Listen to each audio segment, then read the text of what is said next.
datang pagi-pagi dengan semangat, jadi membuat saya juga semangat. Setelah kita sama-sama menjalankan UTS, gimana UTS-nya? Bagus nyonteknya. Oke, terima kasih ya. Kita bersyukur Allah Subhanahu Wa Taala atas limpahan rahmat dan sehatnya. Kita bisa berkumpul di pertemuan ini dalam keadaan sehat walafiat, tidak kurang satu apapun. Nikmatnya, sehatnya, sehingga kita bisa beraktivitas sesuai dengan keinginan apa yang kita inginkan. Salawat dan salam kita berikan kepada junjungan Nabi besar Muhammad SAW atas syafaatnya yang telah diberikan. Sebelum kita memulai kepada materi, hendaknya kita sama-sama berdoa untuk keberkahan kita. Sesuai kesepakatan kita, dulu kita harusnya ada presentasi kan? Iya. Tapi untuk kali ini bonus untuk kalian. Saya di sini akan menerangkan beberapa teknis tentang analisa SWOT. Kalau bicara tentang analisa SWOT, ini merupakan bagian daripada pemasaran. Ya, selama ini kita mungkin yang kita pelajari teori-teori saja, tapi di sini saya makanya menghendaki kalian bisa berkumpul, bisa tatap muka, karena kalau ini diterangkan lewat daring, saya agak kesulitan untuk menerangkannya ya. Disinilah tentang materi SWOT analysis. Sebelum masuk kepada SWOT analysis, kalian bahasa SWOT analysis itu memang tidak familiar di dalam kehidupan kita sehari-hari. Ada yang tahu apa itu SWOT analysis? Ada yang pernah SMK nggak di sini? Kalau SMK pasti dia pernah belajar analisis SWOT dasarnya, pasti. Nah, pernah ya? Pernah kan? Iya. Tahu dong? Lupa lagi. Oke. Kita reminding ya. Kita mereview tentang analisa SWOT. Sebelum kita menghitung beberapa matrik di dalam analisa SWOT, saya ingin menerangkan sedikit tentang analisa SWOT. Analisa SWOT ini dulu pernah diperkenalkan pada tahun 1960 sama Albert Humphrey. 1960 beliau memulai dengan risetnya sehingga analisa SWOT ini bisa dipakai sampai saat ini. Jadi sampai saat ini analisa SWOT ini dipakai dalam dunia bisnis, terutama dalam pemasaran ya. Tujuannya untuk apa sih sebetulnya dan apa sih artinya? Definisi analisa SWOT itu sendiri.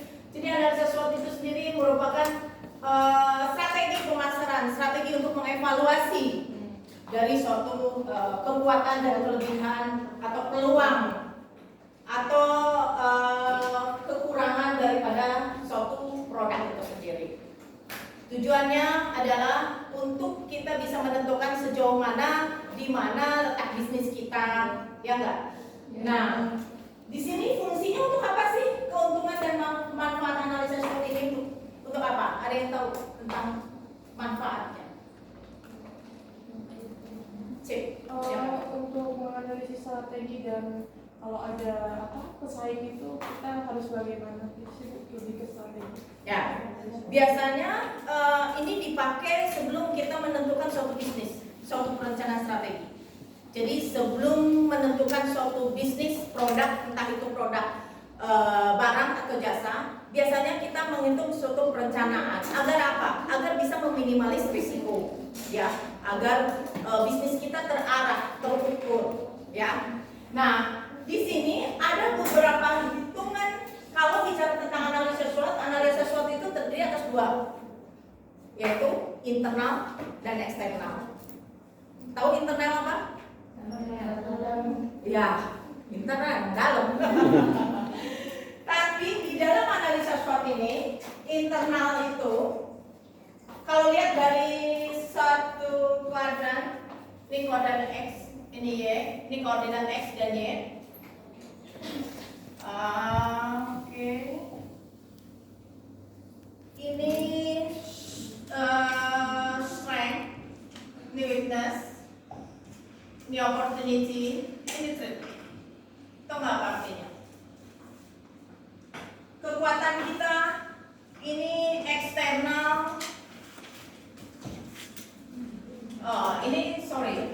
Ini internal. Ini eksternal. Jadi di dalam suatu perencanaan, sebelum kita membuat suatu perencanaan dalam suatu produk, kita mengukur diri kita, mengukur perusahaan atau mengukur produk kita, sejauh mana kita memiliki kekurangan dan kelebihan daripada suatu produk itu, dan sejauh mana peluang dan ancamannya, sehingga kita bisa membuat suatu strategi ke depan apa yang harus kita lakukan. Ini merupakan analisa strategi pemasaran. Nah, di sini saya coba untuk menghitung kekuatan daripada suatu produk. Ini kekurangan daripada suatu produk atau kelemahannya. Ini peluang dan ini ancaman daripada suatu produk. Threat atau ancaman. Ya. Kita akan menghitung internal daripada suatu produk. Contoh, misalkan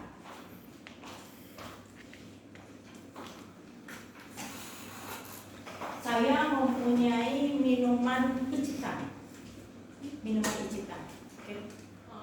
Kira-kira kalian tahu nggak kelebihan daripada icitan itu sendiri apa? Kenapa orang-orang pada ingin membeli icitan? Apa kelebihan daripada icitan itu sendiri?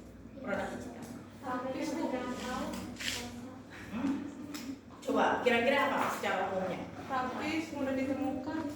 Oke, kita sepakati murah ya. Karena ini mudah terjangkau, bukan mudah terjangkau. Ini bisa dibeli sama semua kalangan. Dari mulai anak kecil sampai besar, dan mulai tua muda. Mungkin terjangkau kalau secara keuangan. Mungkin anak kecil pun bisa membeli karena harganya kurang lebih 2.000-an ya. Oh, 9.000.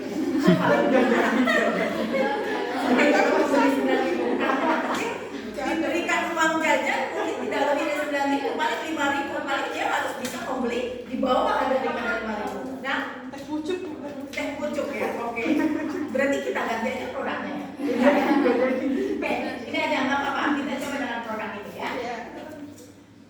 Setuju nggak? Rata-rata kita, bukan rata-rata, hampir seluruh orang Indonesia pasti menginginkan untuk membeli sesuatu tuh yang pertama pasti lihat murahnya dulu, rasa nanti. Ya nggak, murah dulu. Setelah murah, kita memasuki. Nah, makanya kenapa faktor murah itu saya masukkan ke dalam faktor untuk mengukur strategi kita. Nih, cheap, murah. Setuju ya? Oke.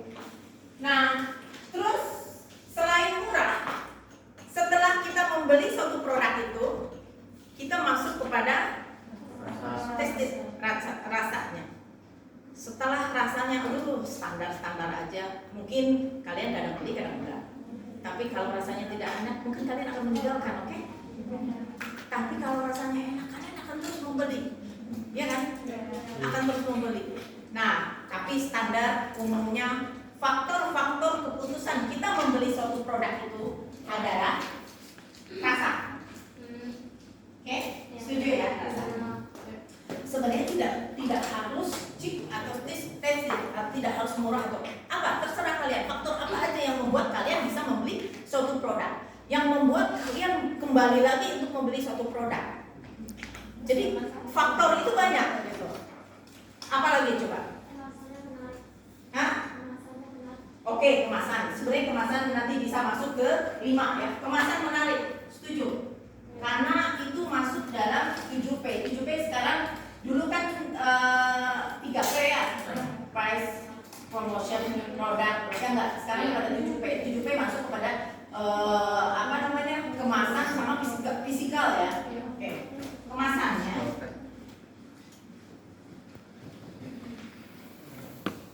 Kalian tahu untuk membeli suatu produk pasti kalian ingin tahu produk ini sendiri apakah membahayakan terhadap diri kalian.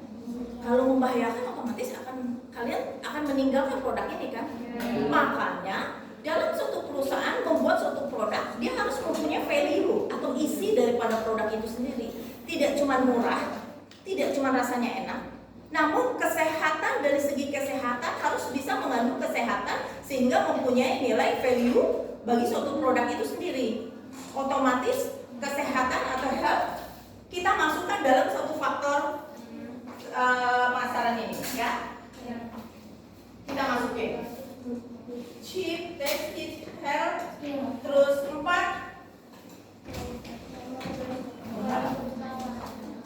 selain kalian mau mendapatkan rasa, value-nya, mendapatkan murahnya, bagaimana apabila barang itu sulit didapat? Otomatis kalian akan berpikir 2 kali untuk mengambil keputusan membeli suatu produk itu karena barangnya susah didapat. Contoh misalkan rata-rata sekarang umumnya orang pada suka Lawson ya kan? Lawson atau McD ya. Tapi berhubung McD itu cuma ada tempat lokasinya jauh, otomatis kalian mengurungkan niat itu. Kenapa? Untuk membeli lebih mahal ongkosnya dibanding membelinya, kecuali membelinya banyak. Oke? Itu merupakan faktor pengambil keputusan kalian untuk membeli atau tidak membeli suatu produk. Setuju ya? Oke. Nah, di sini di dalam semua faktor ini kita pertama akan mengukur daripada kekuatan daripada suatu produk. Nih, kekuatan internal dulu yang kita ukur, kekuatan daripada suatu produk. Nah, terus kita masuk kepada weakness, nanti kita mengukur satu dulu, kekuatan atau faktor internal dulu yang kita buat ya. Nah, bagaimana Bu cara menulis, cara mendapatkan integrity ini? Integrity biasanya integrity ini lebih kepada bahwa siapa yang bisa menilai integrity itu. Kalau misalkan yang bisa menilai suatu produk siapa? Pengguna, pelanggan.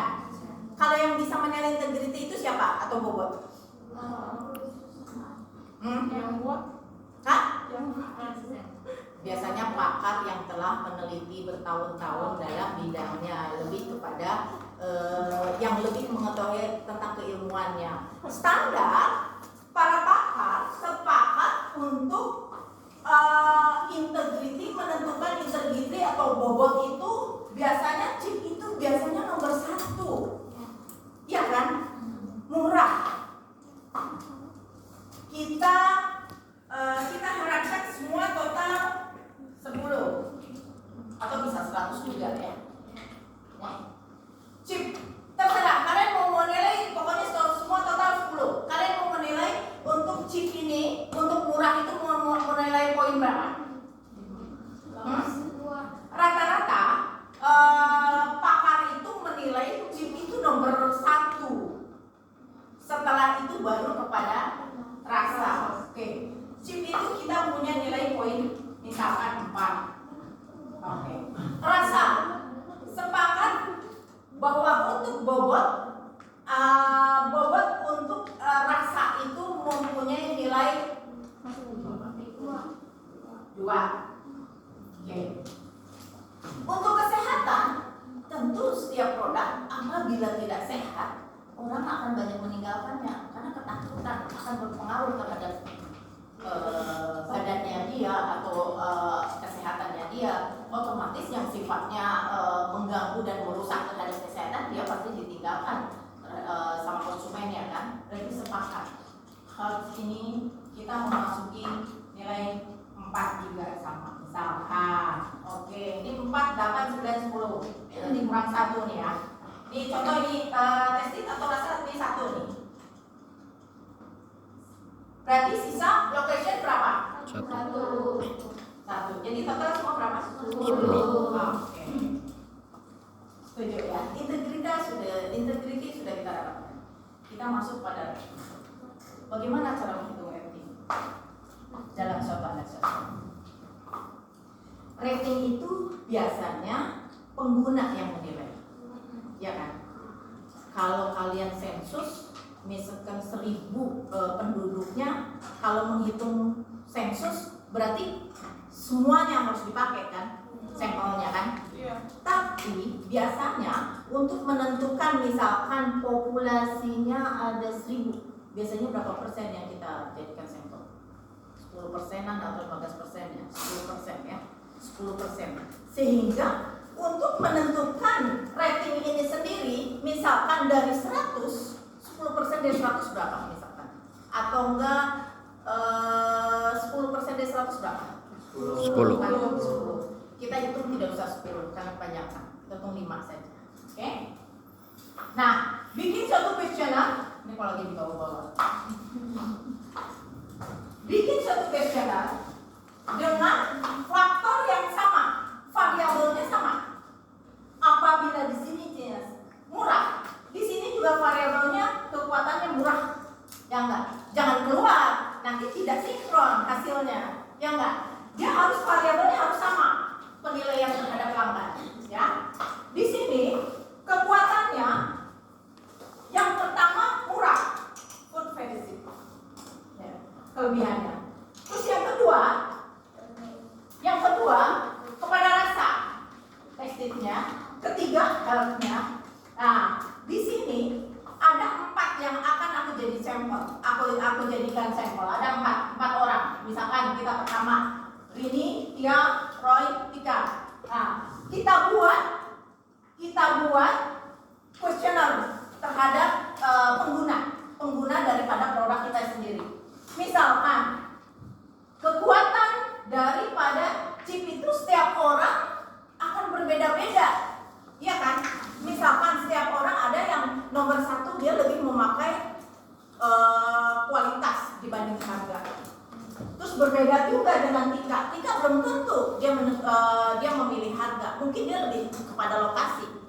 Nah, bagaimana untuk mensinkronkan, untuk menyamakan semua variabel itu bisa menjadi satu? Nanti kita bikin namanya matrik responden.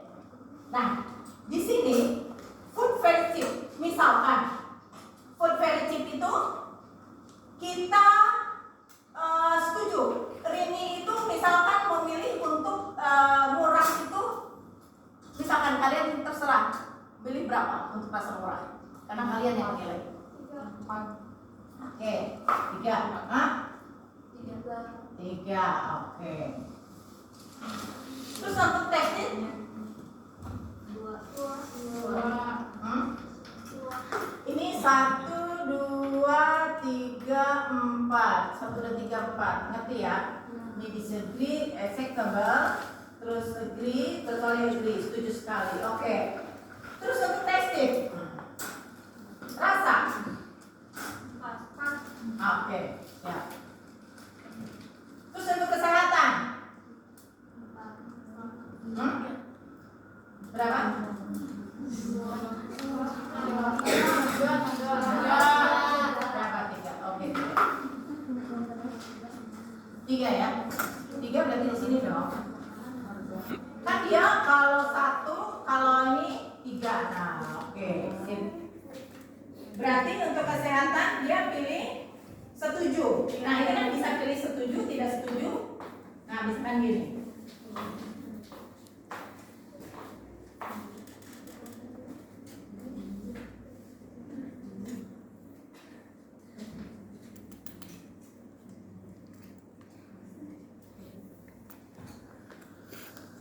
Misalkan ini, kalian nanti terserah. Nah, lakukan ini hal yang sama untuk semua sampel, sama seperti gini. Bagaimana bisa membuat suatu variabel itu satu sehingga kita membuat matriknya untuk pembuatan ranking. Jadi caranya, nih, misalkan Rini 3, 4, 2. Tunggu sebentar ya.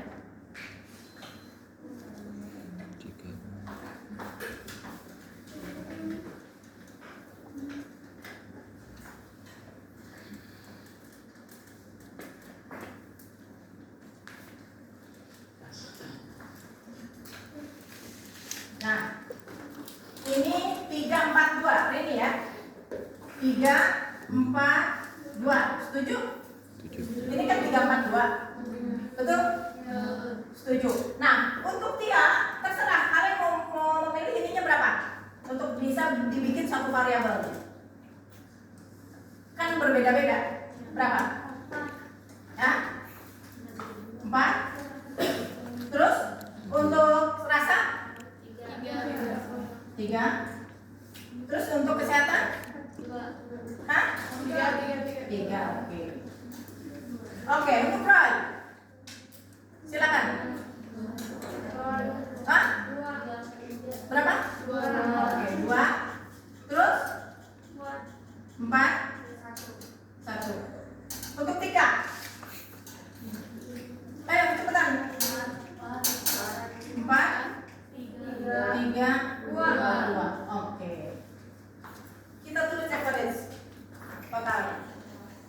Biar untuk kita bisa menentukan rate. 3, 4, 2, 4 berapa? 13 dibagi 4 berapa? 13 bagi 4 berapa? Gak apa-apa, 3, berapa? 3,2 ya? 3,2.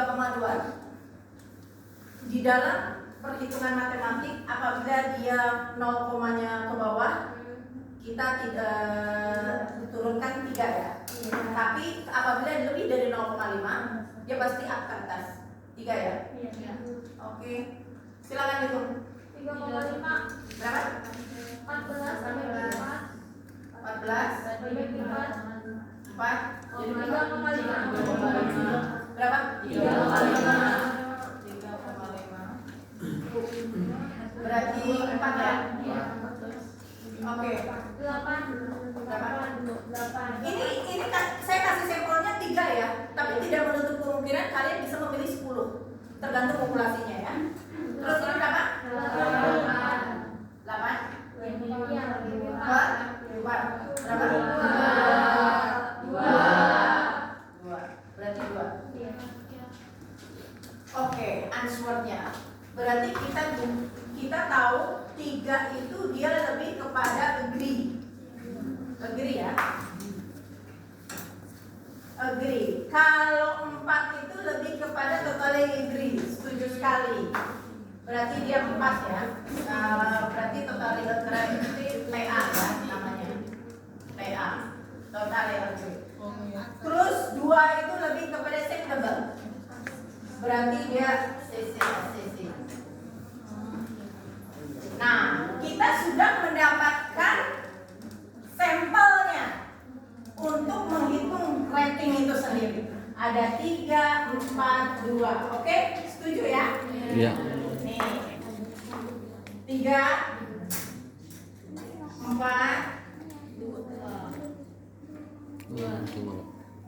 3, 4, 2.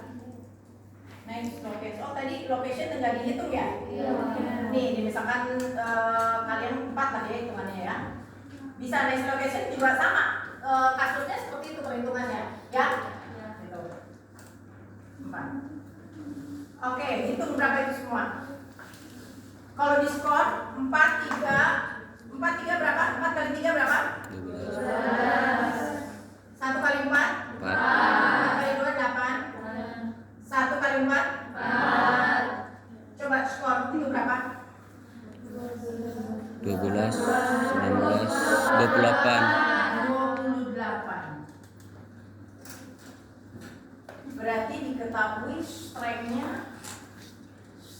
itu kekuatan itu 28 ya. Oke ya. Kalian lakukan hal yang sama terhadap weakness, opportunity, threat dengan cara yang sama. Nah, sekarang kita ingin mengetahui di mana posisi perusahaan kita. Caranya seperti ini. Ini koordinat X, ini koordinat Y. X, Y. Oke. Strength kurangi weakness dikurangi opportunity kurangi threat per 2. Ini rumusnya. Salah.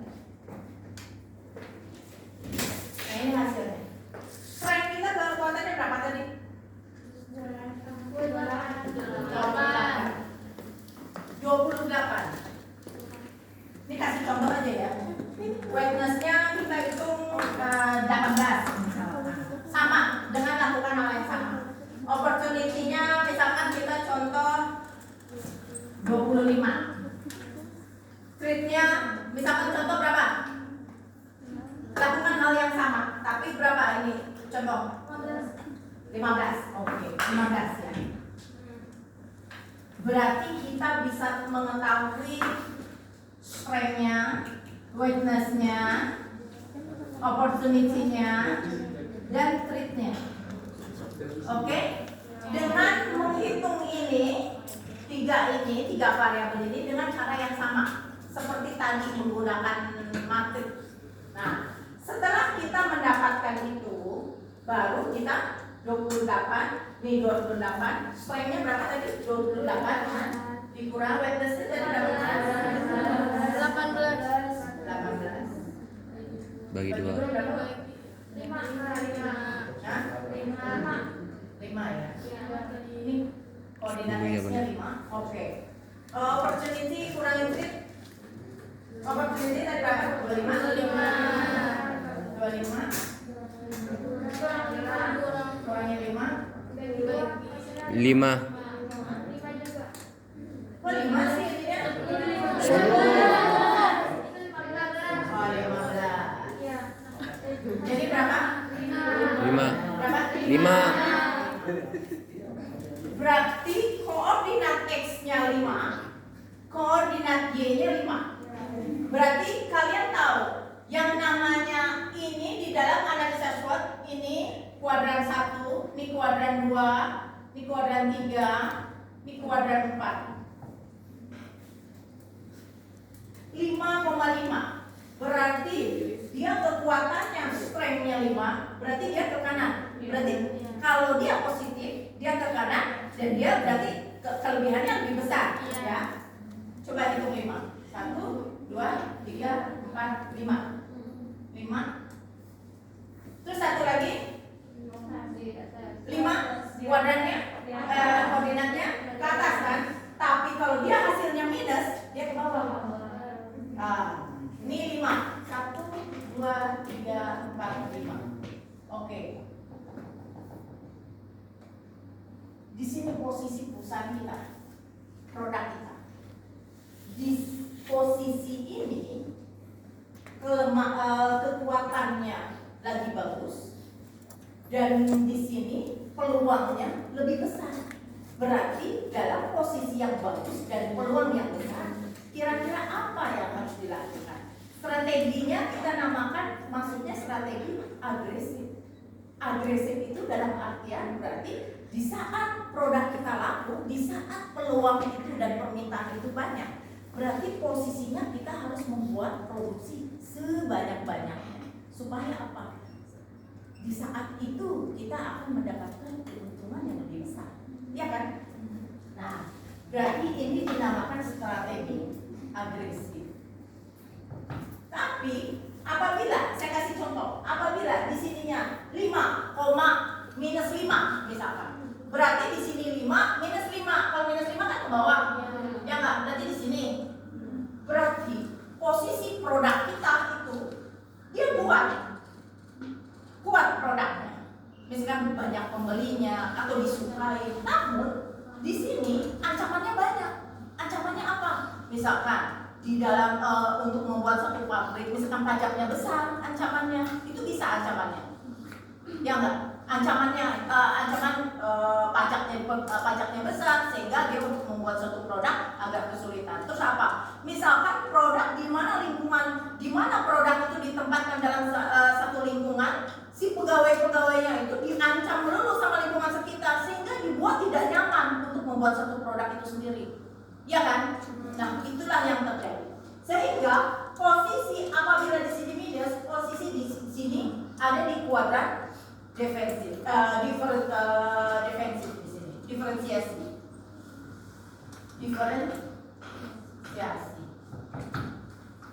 Di kuadran 3 itu lebih kepada di mana suatu produk itu dalam posisi defensif, bertahan. Dia bertahan karena misalkan dibanding memecat atau PHK pegawainya, dia lebih baik bertahan suatu produk. Ini defensif. Nah, di posisi kuadran 4 turn around. Kalau defensif ini dia bisa bertahan, kenapa? Karena ancamannya banyak, produknya lemah. Kalau ancamannya banyak, produknya itu lemah, kalian mending maju terus membuat satu produk atau nunggu dulu bertahan, nunggu situasi itu baik. Berarti dia harus bisa produk itu ada di posisi defensif atau bertahan.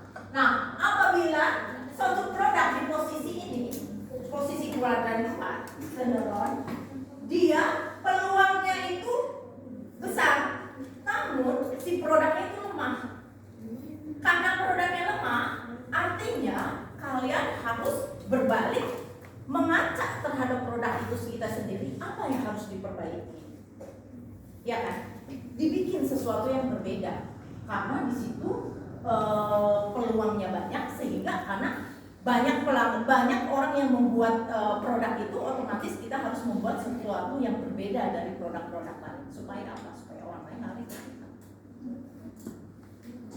Paham Bang? Sampai saat ini ada yang mau ditanyakan?